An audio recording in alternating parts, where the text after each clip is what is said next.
Exercise 10.1 का question number 3 है, let L be a line and P be a point not on L.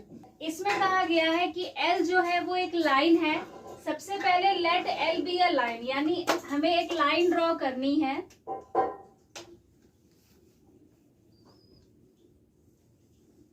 ये इस तरीके से हम एक लाइन ड्रॉ कर लेंगे और इस लाइन को नेम दे देंगे एल। इसके बाद कहा है at P be a point not on L. P एक पॉइंट होना चाहिए जो कि एल पर नहीं होना चाहिए, तो मैं पी को यहाँ पर बना लेती हूँ। ठीक है, पी एक पॉइंट है जो कि एल पर नहीं है। Through P draw a line M parallel to L. अब इस पी से होते हुए एक लाइन बनाइए जिसका नाम देना है एम, जो कि एल का पैरेलल होना चाहिए। तो सबसे पहले तो ये जो पी है मैं इसे एल से ज्वाइन कर देती हूँ।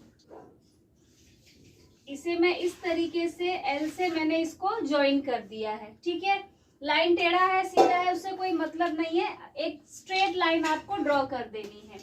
इसके बाद क्या बोला है कि एक लाइन एम बनाना है जो कि पी से होते हुए जाना चाहिए, जो कि एल का पैरेलल होना चाहिए। तो हमें ये पता है जब दो लाइंस पैरेलल होते हैं और उनको कोई ट्रांसवर्सल इस तरीके से कट करता है तो उसके ऑल्टरनेट इंटीरियर एंगल्स इक्वल होते हैं। ये हमने फर्स्ट और सेकंड क्वेश्चन में भी किया है, यानी यहाँ पर जो एंगल होगा वो यहाँ वाले एंगल के बराबर होना चाहिए, तभी जो दो लाइंस होंगे वो पैरेलल होंगे। तो आपको क्या करना है, आपको कंपास की हेल्प से यहाँ पर एक एंगल ड्रॉ करना है। ठीक है, कंपास की हेल्प से एक एंगल ड्रॉ करना है। ये आप कंपास का नीडल यहाँ रखेंगे और इस तरीके से एक लाइन ड्रॉ कर देंगे, एक एंगल बना देंगे। ठीक है, इस तरीके से पी पॉइंट पे रख के एक बड़ा सा आर्क ड्रॉ करेंगे। ठीक है, ये आप कंपास का नीडल यहाँ रख के ऐसे ड्रॉ करेंगे तो बिल्कुल करेक्ट बनेगा। अब आपको क्या करना है, अब आपको बस इस एंगल को मेजर कर लेना है कंपास से। जब आप इसे मेजर करेंगे, मान लीजिए जब मैंने इसे मेजर किया तो ये इतना आया। ठीक है, तो यानी कंपास में आप मेजर करेंगे कि आपका एंगल टोटल इतना है, तो इतने ही पॉइंट से आप यहाँ पर इस पॉइंट पे रख के ऐसे एक कट लगा देंगे, एक आर्क बना देंगे। ठीक है, यानी कि ये एंगल और ये एंगल बराबर होना चाहिए। तो बस जब आपने ये एंगल बना लिया है, इस पी पॉइंट से होते हुए एक लाइन को ड्रॉ कर देना है। मैं पहले अभी इस पी को हटाती हूँ। ये देखिए, ये जो आर्क है जो कि इसको इंटरसेक्ट कर रहा है, ये आर्क से होते हुए और पी पॉइंट से होते हुए एक लाइन को आपको ड्रॉ कर देना है। बड़ी सी लाइन ड्रॉ कर देनी है। अब जैसे यहाँ पे ये लाइन मिट रहा है तो ये इस तरीके से बस हो गया। ये पी पॉइंट था और ये हमने जो लाइन ड्रॉ किया है जो कि बिल्कुल पैरेलल है एल का, ये लाइन है एम। हमें क्वेश्चन में कहा गया था through P draw a line M parallel to L, हमें यही कहा गया था। हमने वो लाइन बना लिया है एम जो कि पैरेलल है एल का। Now join P to any point Q on L. अब पी को आप एल पर एक पॉइंट बनाइए क्यू और उससे ज्वाइन कर दीजिए। तो मैं क्यू को यहाँ पर बना लेती हूँ, ये रहा क्यू। क्यू से पी को ज्वाइन करना है, तो ये रहा पी और ये रहा क्यू। पी पॉइंट से क्यू पॉइंट को मैंने इस तरीके से ज्वाइन कर लिया है। ठीक, choose any other point R on M. R जो पॉइंट है वो बनाइए एम के ऊपर, तो मैं आर को यहाँ बना देती हूँ। ये आर हो गया यहाँ पर। ठीक है, through R draw a line parallel to P Q. R से एक लाइन ड्रॉ कीजिए जो कि पी क्यू का, ये रहा पी क्यू का पैरेलल होना चाहिए। देखिए, आप सिर्फ पी क्यू को देखिए, पी क्यू अगर ऐसे है तो पी क्यू का पैरेलल लाइन कैसे बनेगा, ऐसे बनेगा, है ना। जो भी लाइन बनेगा आर को यहाँ पे मैं एस या कुछ भी लिख सकती हूँ, तो वो लाइन इस टाइप से होगा, तभी वो उसका पैरेलल होगा। और हमें पता है कि जब इस तरीके से दो लाइंस पैरेलल होते हैं और उन्हें कोई ट्रांसवर्सल कट करता है तो उनके जो कॉरेस्पॉन्डिंग एंगल्स होते हैं,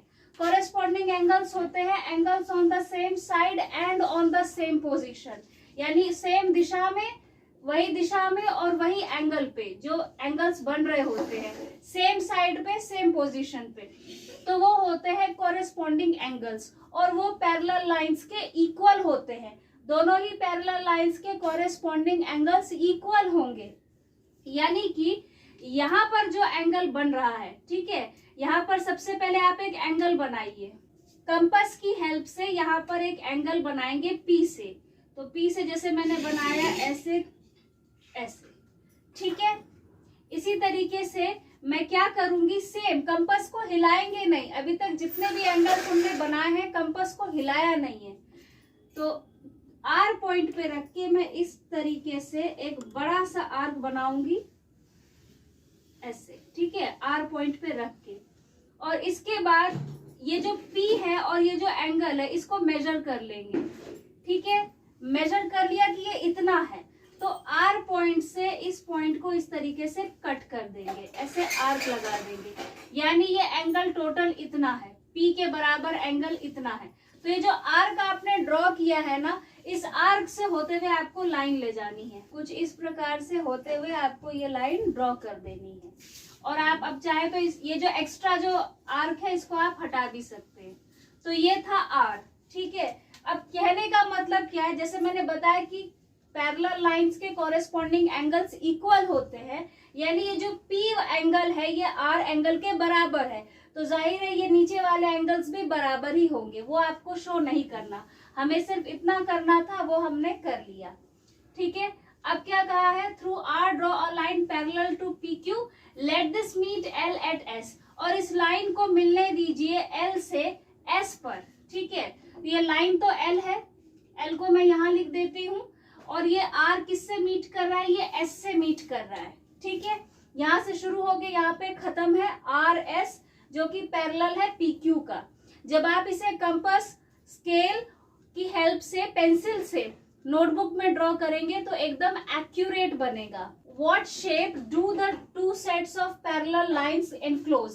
अब ये जो पैरेलल लाइंस है, आप सिर्फ पैरेलल लाइंस को नोटिस कीजिए, ठीक है। ये इस टाइप का पैरेलल लाइन है, आप सिर्फ फिगर को देखिए। अगर मैं सिर्फ पैरेलल लाइंस के फिगर को कट करके बाहर निकाल दूं तो ये कुछ ऐसा फिगर बनेगा। तो यही पूछा जा रहा है कि ये कौन सा शेप है। तो जब पैरेलल लाइंस का इस टाइप का शेप होता है, जिसमें कि आमने सामने के लाइंस पैरेलल होते हैं, तो इसे हम बोलते हैं पैरेललोग्राम। क्या बोलते हैं, पैरेललोग्राम, पैरेललोग्राम। तो ये जो पैरेलल लाइंस का जो शेप हमें यहाँ पर दिखाई दे रहा है, इस शेप को हम कहते हैं पैरेललोग्राम। पैरेललोग्राम यानी समानांतर चतुर्भुज।